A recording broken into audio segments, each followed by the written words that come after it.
Georgina, good to see you. Morning. Yes, Thank you thank for you. making a bit of time. Excuse me. Thank you for making a bit of time to come and have a chat with me.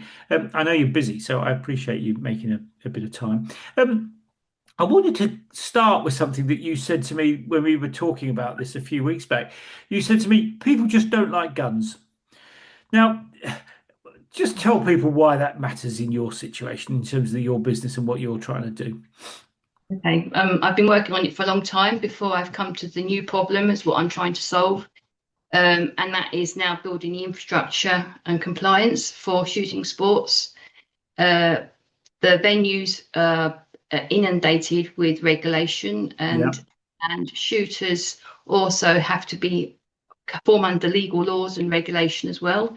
So I've just worked out and listening to the users, if I build a platform that's fun, compliance can be hidden in a way that people are Yeah. using it and it can't necessarily be seen.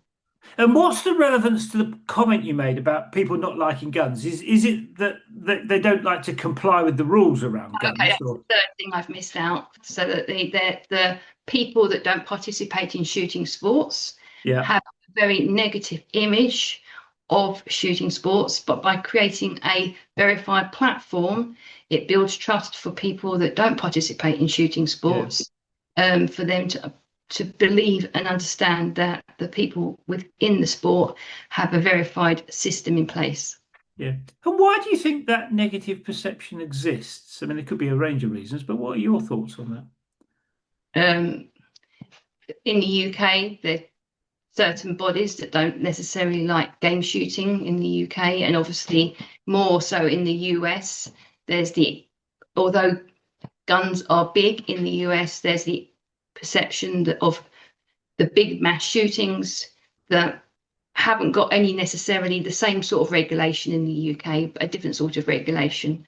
But Mm. if you create a platform that's a fun, gamified platform for people to participate in, again, you can create a compliance and infrastructure that people are participating in that isn't seen as being such a burden.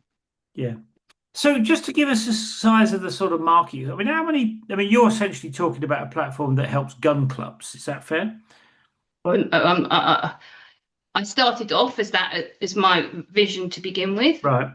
but being a tech startup founder, I'm basically one great big market research Yeah. project. That's what I am.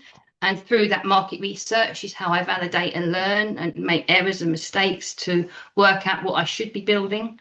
Um, I've so that's how I've got to where I am now. What was the question to come back to, So it's please? about, I'm interested in the, you're working on the compliance. Yes. And Oh, yeah. I may have got this wrong, but my understanding in the UK is that most activity using guns is through the vehicle of gun clubs. I know there's also Yeah. game shooting, but outside of the game shooting, it's mainly through gun clubs, isn't it? And I've, is what I've learned from trying to when I first had the idea 5 years ago, I wanted to go down the compliance and yeah, regulation route, but Innovate UK said and investors felt that that wasn't investable, not right, exciting, and I should concentrate on part of what I did in version one, which was for the clubs to be able to promote their events and for shooters to participate and find their events. But even though I had a 34% conversion rate on my coded version one, the stickability I had was I wasn't bringing any excitement to the shooters right, and users to participate in the platform. Plus, the clubs themselves had a friction because I am working within a regulated industry and having the trust in what I was building, which is why now I've decided I need to be building the compliance and infrastructure as the bone and the structure, and everything else now needs to fit on top of that. yeah, So that's why with the when I once I had version one built, it once the users were telling me that they had nothing for them to come back for, and they were wanting scoring functionality like Strava for shooters. That's the function that I will be focusing on more in version two, and that's how I get the users to the platform that brings the network effects that gives the clubs then the audience to promote their events to. Okay. And just for the people that aren't familiar with this sort of world, I mean, what sort of things do gun clubs do? I mean, you talked about events and things. I mean, just give us a flavour of the sorts of things that go on in gun clubs. They're a great big community builder for the local area. You have cafes and restaurants within them. It's a great mental block. People go there for their mental well-being, health as well, Right. because they're meeting other people. It's a sport that is participated solo, but did very well during COVID because of that reason. For example, in the US, 1 million more extra people participated in shooting sports because it was something they were allowed to go and do during COVID. Wow. Um, yeah. Yeah. I mean, I mean, it strikes me that, I mean, my mental model is a sort of a golf club, but for people with guns. Yes. I mean, Yeah. is that fair? Yeah, but at the moment it's very paper driven, very unorganized, and that's why I'm trying to build the organization and the Yeah. infrastructure, moving away from paper to a degree. For example, if you're working electricity or gas electrician, you have to be verified and you have to um, run to rules and regulations, but within Yeah. shooting, it seems to be a much more serious and frictional subject and sport. There isn't quite the same infrastructure in place currently. Yeah. Which is surprising given how dangerous guns are. I mean, I get why people enjoy shooting, but Because what I'm doing is hard and no one's taking it as a challenge to go and do it. I'm yeah. mad. Yeah. But Yeah, you are. yeah, I Well, am. you're obviously brave. I'm mad. I'm mad. I Yeah, don't or mad. Yeah, yeah. Okay. And again, just to come back to the size of the market, I mean, roughly how many gun clubs would there be in the UK, for example? If we're talking clay shooting grounds, 34,000, but shooting providers, 65,000 to 75,000. Depending on whether or not you're counting your game shoots, your air rifle, airsoft, all of those different clubs can be counted within the umbrella. 650,000 participants shoot in the UK. In the US, we're minimum of 17 million. Yeah. So it's a pretty huge, I mean, it's a huge market actually, isn't it? Massive. Yeah. Yeah. Yeah. Yeah. So, okay, so you decided that you wanted to tackle this problem, which is, and I think there's a lot of logic to that. I mean, having sensible compliance for those clubs, to make compliance work better, and I mean, there's an obvious logic for that. I mean, I can see that. I mean, you decided that you're going to fix this problem. I mean, why did you decide you wanted to fix this problem? I mean, it's a kind of an odd career move, if you Yeah. like. Back in 2018, I became by accident a sales agent for shooting and country clothing, not knowing that I was becoming a sales agent for shooting and country clothing. Um, and during that time, I was told to go and learn the new industry inside out. So I did. I had £30,000 worth of apparel in my home to try and put into market, and could see that I couldn't put all of that apparel into one venue because the apparel is built for different types of shooting sports, whether or not that be shotgun, rifle. Yeah. So, um, but I could see that the brand themselves were wanting to come out of bricks and mortar and wanting to be able to market their product directly to the shooter and individual. And I could see that there was no way of doing that in the UK and in particular in this niche worldwide very easily. That's why I worked out that if I needed to create a platform that brings the whole of this community together so that the brands can then target their particular shotgun or wedge boot or cartridge to the right type of shooter and the right shooter's type of discipline. And that's what my long-term goal is to do.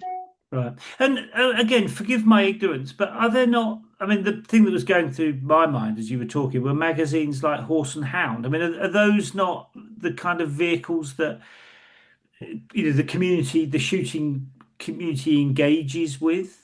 I mean, is that sort of, is Yeah, that, media is still out there and a very strong avenue for yeah, this niche, but whether or not that stays the same as the audience grows older.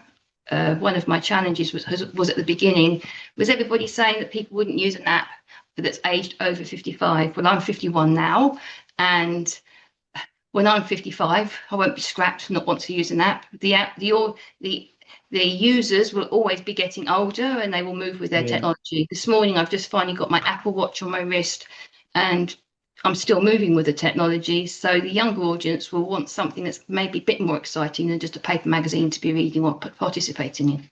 Yeah, yeah, I get that. And are younger people coming into the sport, into the Yes. area?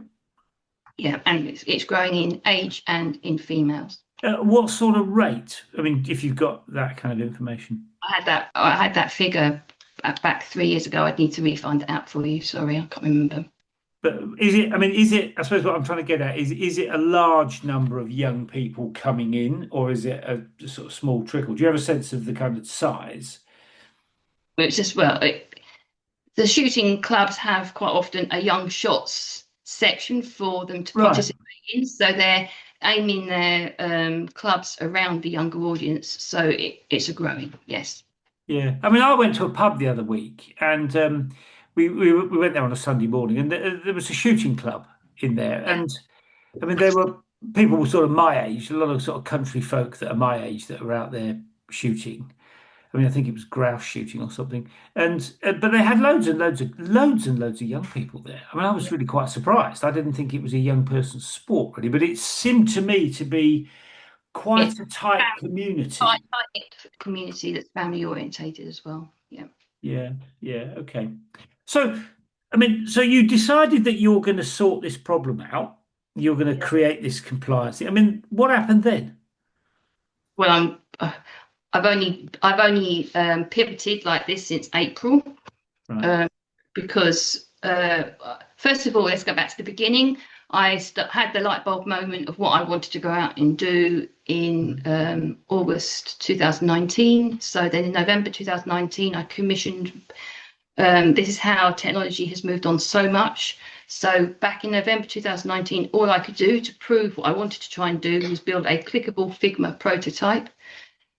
I showed that to Innovate UK, and that's when I then won £30,000 worth of Innovate grant funding, UK grant Right. funding. That went into myself, that went into making myself investor ready, market research, business plan, IP audit, IP access grant, trademarked it into 5 classes in the UK. Then I went out and did my market research and my focus groups to win another grant because I'd validated it to then build in low code. West London Shooting School piloted that for a year. My local council did my financial projections. I then won a place into a venture studio in Texas, where I went backwards and forwards for October, November, December 2022. That pre-seed investment went into coding the low-code app. I made that go live in the March of 23, monetized it the March 24. So the validation I had up until this May was I had 55 clubs on board the free offering, 17 upgraded to premium, so a conversion rate of 34%. But then I had a phone call from somebody in Innovate UK, 11 o'clock at night in April, and said to me, Georgina, haven't you thought about compliance? And I said, well, of course I have. And I said, it wasn't fashionable. I was told to steer away from it. And they said, no, that's your light bulb moment. Stop doing anything else and go and concentrate on that. Right. Okay. Then I'd also been to the AWS Summit in February, March in London, then Scale Up London, where I was invited as a VIP founder to sit on a fireside chat. There was 3 founders and 5 investors, and the investors all asked. At AWS, Claude was being promoted big time. I didn't know who Claude was. Then the week later, I sat on this fireside chat and the investor said, right, which of the 3 of you speaks to Claude every day? And we all looked at each other. I didn't know who Claude was, but I knew by the end of that train journey going home, because the users were asking for a scoring functionality. I'd won another grant last June and I worked with a college in the Black Country with 2 of my users to build out the scope of works. But my CTO at the time said that the grant funding had only got me 50% of what I needed to go and build it. So Claude is, for anybody that's not tech and who's listening to this, who's in shooting, is an app that tech founders like me can use to build in a modern world. And since Since that train journey, I've spoken to Claude every day, and that's how I've got to where I am now. So on that train journey, I put in the document that had been built for me by the college and said, I've been told that this is only 50% built. And Claude said, yeah, do you want me to finish it for you? So by the end of that train journey, I had the full document. And by midnight that night, I had then my demo of the scoring function that I will go out and build once I've got my next investment in. But Wow. that then rolled on to me putting everything and downloading everything that was in my brain, everything that I knew I needed and wanted. And that I then went out and built my compliance infrastructure. I've got that as a demo ready to go. The police force has seen it. I've been introduced to some very good advisors that I can have once I've got my investment in place. That then led me to then building out the version 2 of what that will look like as an app interface as well. And in that app interface, you get the Pro Shooter, and Pro Shooter always for free for all users will have the scoring functionality.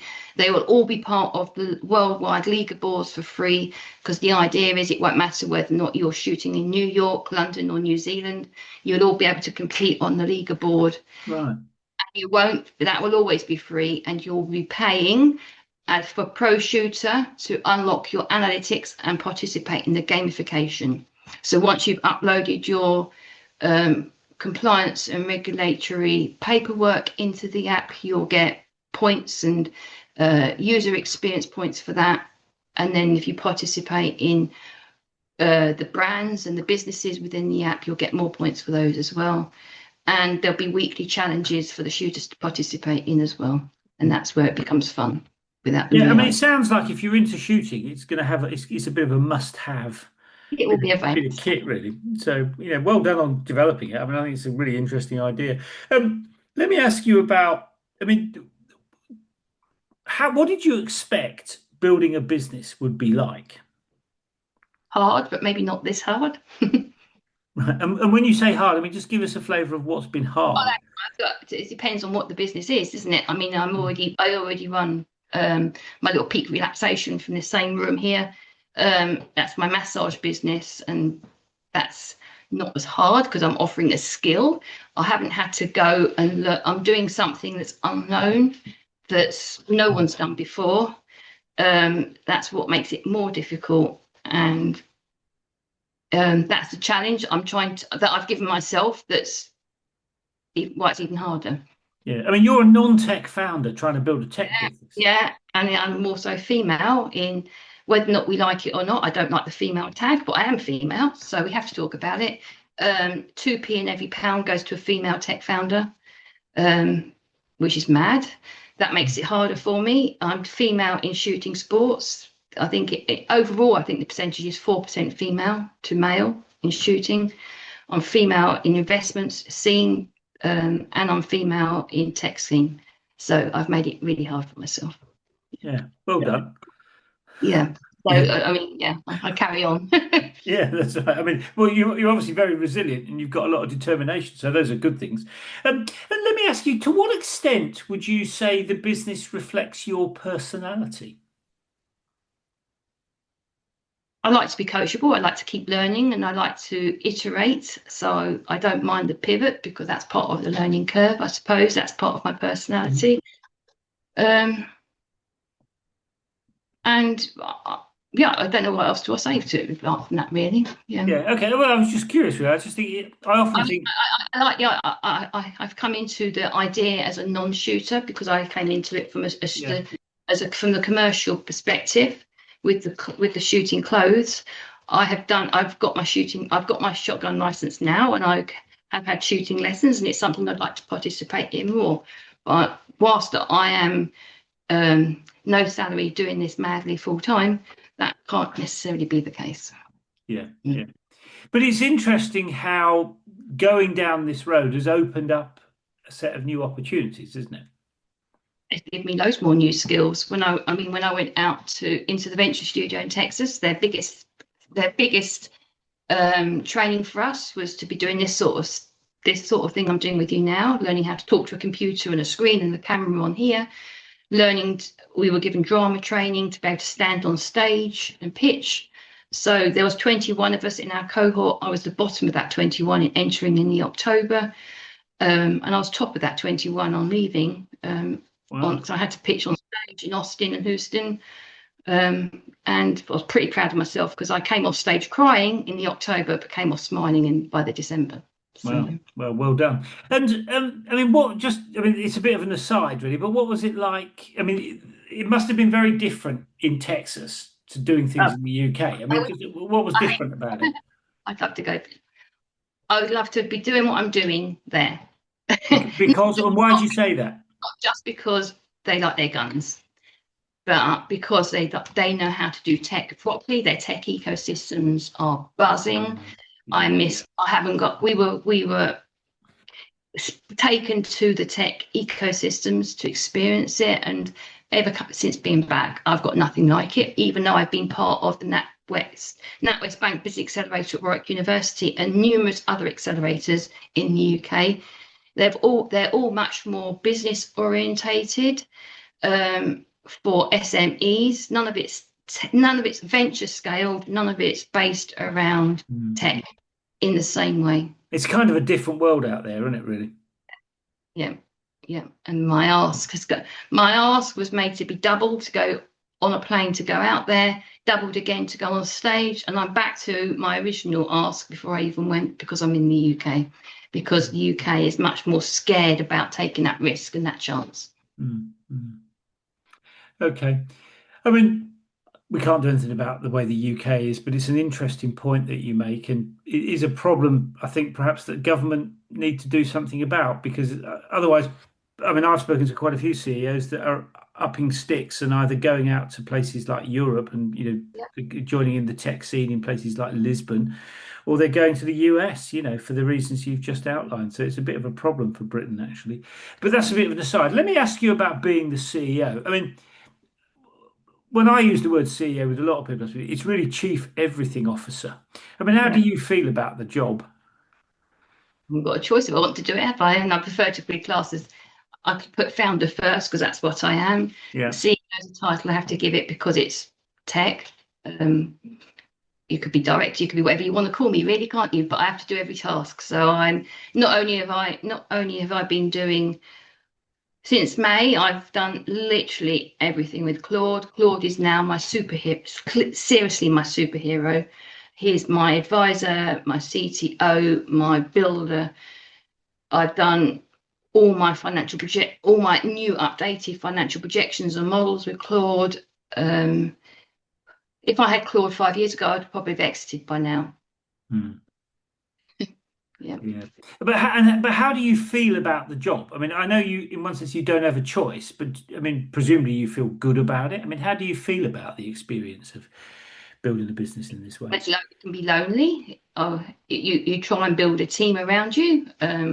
That's had bad experiences with it as well. But now that can't, even with that, Claude sorted that issue out because people that I come across now, I can put their bios and their CVs and everything in, and I can be told whether or not they're a good fit for me, not good fit for me, because and I won't going forward now with how everything's moved on so much in 2026.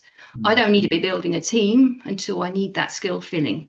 So I need I need the investment to build. I've got all my front end built by me, and I've got everything that any developer coming in now has got all of the product requirements done by me. I need all the back end building and wiring, so my costs have come right down.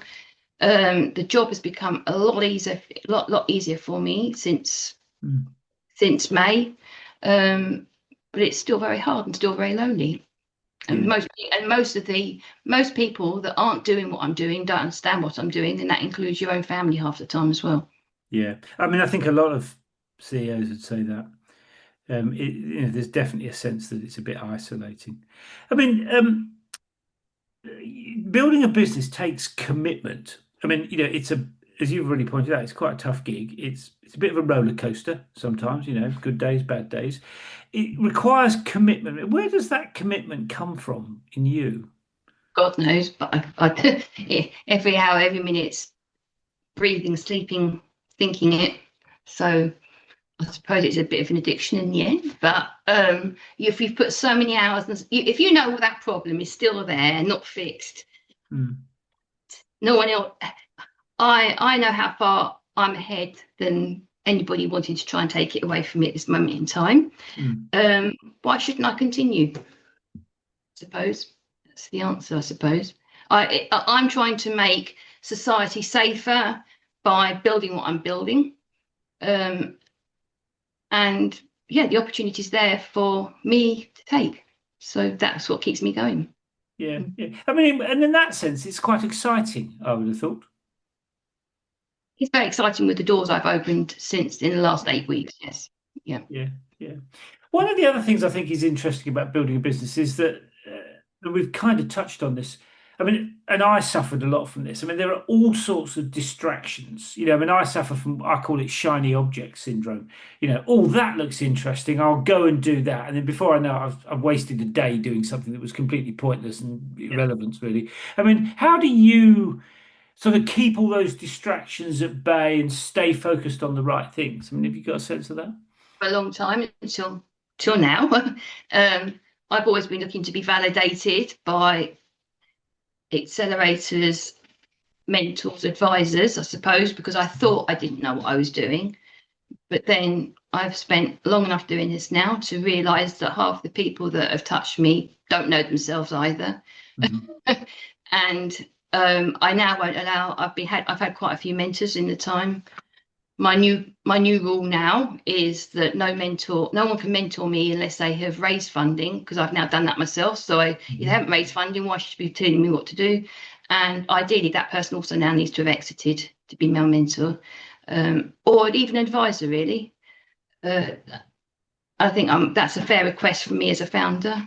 And um, when you've got Claude as an advisor, who is flipping good as my advisor compared to anybody I've had up to now, Mhm. yeah, I can put some rules in now. Yeah. And I guess it reflects how your confidence has grown. Is that fair?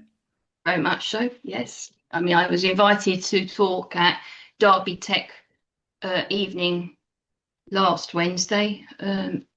It's the first time I've done some public speaking for a while, but I'm also being invited to speak at a dinner in Mayfair in October as of yesterday, which is a huge opportunity. But I think I do need some more public speaking practice before then, but Mm. somehow I need to find that as well.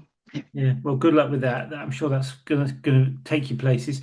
Let me ask you about what you've learned from the experience. I mean, what would you say you've learned about decision making? I mean, it seems to me you've sort of got a clearer sense, given what we've spoken about in the past, and what you've just talked about. You've got a clearer sense of what you want to do. Is Yeah. that fair? I mean, if you were to look back on the way your decision making skills have developed? I mean, what would you say has changed? I've got 110 times percent more confidence in what needs doing Right. since May. Even this time last year, this time last year, I was just about to enter an African accelerator, which I'd participated in every Wednesday and Friday from August through to mid-December. Another waste of my time, really. And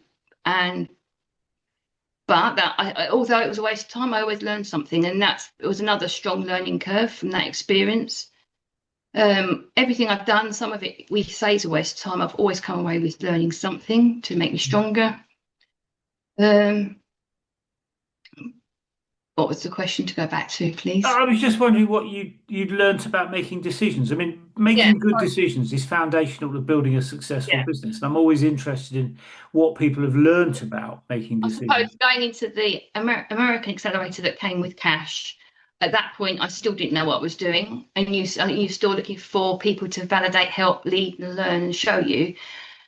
And apart from being given the cash, I don't feel I got any of that from anything I did. And that's why Claude is such a superhero, because you can put in what you're trying to achieve and it will help guide you and give you Mm, that mm. confidence. Um, so you can make more informed decisions because you've got somebody that's the or It's a boss. way, it's somebody to bounce your ideas off, isn't it? Yeah. Yeah. Yeah. Yeah. I mean, I use AI the same way. Yeah. That's got no ego and hasn't got to want to try and take something away from you at the same time too. Yeah. Yeah. Yeah. And what would you say you've learnt from your successes? I mean, you've had quite a few successes along the way. I mean, what have those successes taught you? I'm going to ask you about the failures in a minute, but what have the successes taught you? Uh, Stickability, coachability, and determination are the keys. Mm. Um, and accepting that everything's a large number game and it's not, I mean, to get 55 clubs onboarded Mm. and 17 of those up to upgrade to premium isn't doesn't just happen. That's a lot of phone calls. Yeah, yeah. That's a lot of graft. A lot of hard work, a lot of sales. Yeah. So you've got to prove that you've got to be able to do that part as well, which another one of your CEO heads. Yeah. Yeah, yeah. And it's interesting. A lot of people shy away from sales, but actually it's kind of fundamental, isn't it?